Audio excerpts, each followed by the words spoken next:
So you're working as a 911 dispatcher, but a situation happened at a birthday party. Let's talk about that. So, well, the party hadn't even got started yet. I was going to, all right, let me start from the beginning. So at this time, me and this mom don't have any children. We went on to have 5 children after that. But I go to pick her up, right? And as I'm walking out my door, like I believe in never going anywhere without carrying. Of course, if I'm in Cali or New York, that's a different case. But if I'm home, absolutely carrying. So I remember I leave out the door, and I would keep guns around the house in certain places. As I'm walking out the door, it's a Glock 27 and a judge at the door. And I'm like, I'll just grab the Glock. So I grab the Glock 27, and I hate driving. So when I pull up to her mom's house, I automatically get in the passenger seat because she would drive me every time we went anywhere. And I also had my daughter in the back at this time. She's 3, almost 4 years old. So when I pull up, I got one phone that I'm talking on and another one that I'm about to text her on and say, hey, I'm outside, let's go. Before I could even text, her mom storms down the driveway. And she's in the midst of having an argument with their oldest sibling, her son. So I basically just came in on a rough disagreement that had nothing to do with me, but you know, sometimes moms get pissed and they're gonna give everybody smoke that day. So when I pull up, I can't remember the statements exactly, but she basically telling me like, I'm sick of her shit, I'm sick of his shit. She referring to her children and she pointed at me, she's like, I'm sick of your shit, everybody need to go. And I'm just like, man, it's my birthday. I'm just here to pick your daughter up. We gonna have a good time. I ain't got nothing to do with your family issues. The son now hears us engaging and he's drunk. That's why they were arguing in the first place. So now he run down the driveway and he wanted to defend mom, but he has no idea what's going on at this point. So now they like, and I get it, they're family. So this is their tag team moment. Now they team up and it's just them against me. So mom opens the driver door and the son comes to the passenger door, but he doesn't open it yet. And I've known mom since I was 10 years old. Like we go way back. Like this is like my family. So I tell her, I'm like, look, Derrick in the back seat, like y'all better chill. And I vividly remember her looking at me and snickering like she shrugged her shoulders like, I don't give a damn. And when she did that, like, I'm not gonna lie, my mind just went to another place like, well, fuck it. If none of us care, then, you know, none of us care. So when the son comes to the pasture, I'm like, bro, if you open the door, I'm gonna kill you. And I just remember he said some bravado movie line, like he done seen everything but death anyway, or something along them lines, and he opened the door anyway. And man, he got the first swing off. I leaned to the left towards the driver's seat. And I remember I had the Glock facing down in the holster. I gave it a little pressure, it popped out. I leaned to the left with my left arm. I start shooting out the passenger door. Mom attempts to run over simultaneously and puts her hand up. And that's how she ended up losing her finger. Her ring finger got shot off. And then he got shot somewhere, shoulder, chest area. He got hit somewhere up there, but yeah, it was a hell of a birthday for all the wrong reasons. Well, your 3-year-old daughter, Derrica, was in the back seat. Yeah, she's in the back seat at the time. While all this shooting was occurring. Right. I'm all into self-defense. I'm a gun owner. Right. I get it. But that was crazy. Right, it was. And I'm not gonna lie, I can admit later on in life that there was some ego in there, and I'm very sensitive when my children are with me.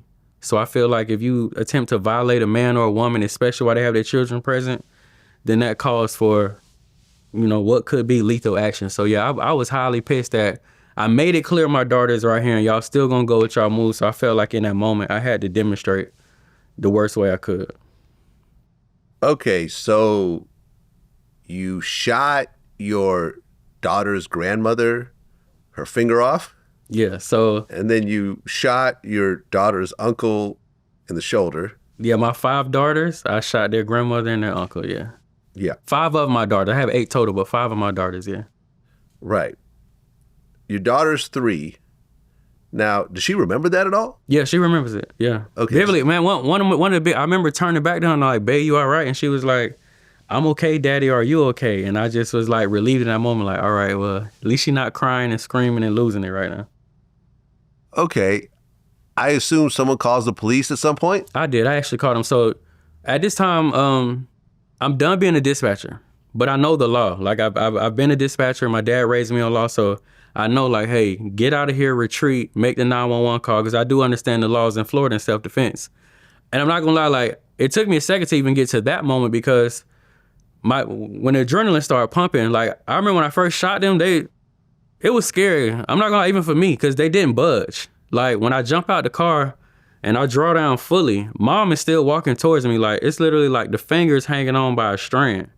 But I'm assuming her adrenaline pump because she don't look like she's scared of this gun no more at all. Wow. And I remember, man, she got like within a foot of me, and I fully extended like they taught us.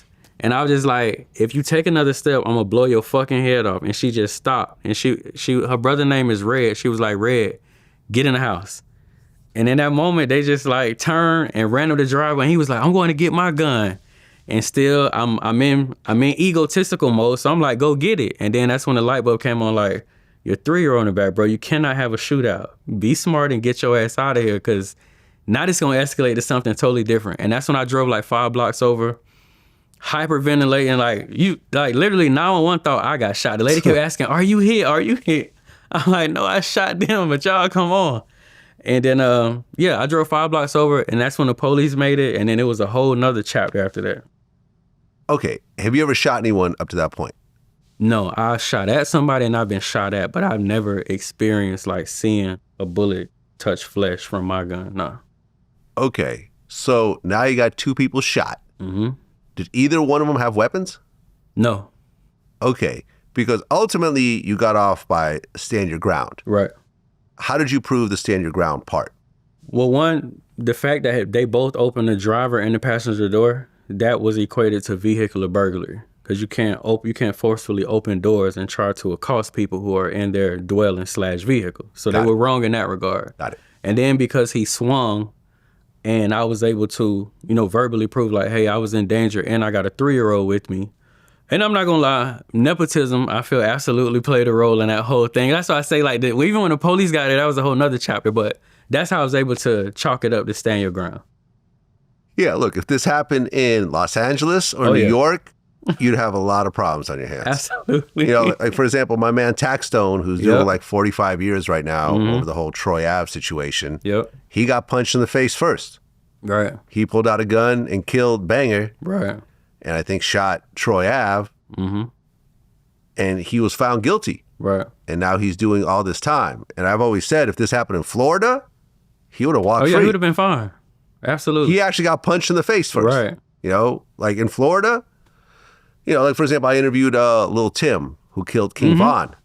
Great interview, by the way. Oh, thank Great you. Interview, man. Thank you. But once again, he walked away from a dead body over Georgia's stand your ground law. Absolutely. And, these laws work in favor of some people. And sometimes you have the Zimmerman situation, the Trayvon Martin situation, where it works, against what people really want. But, it's one of those things. It's a very controversial law. Absolutely. But in this case, it helped you. Yeah, it did. It did for sure.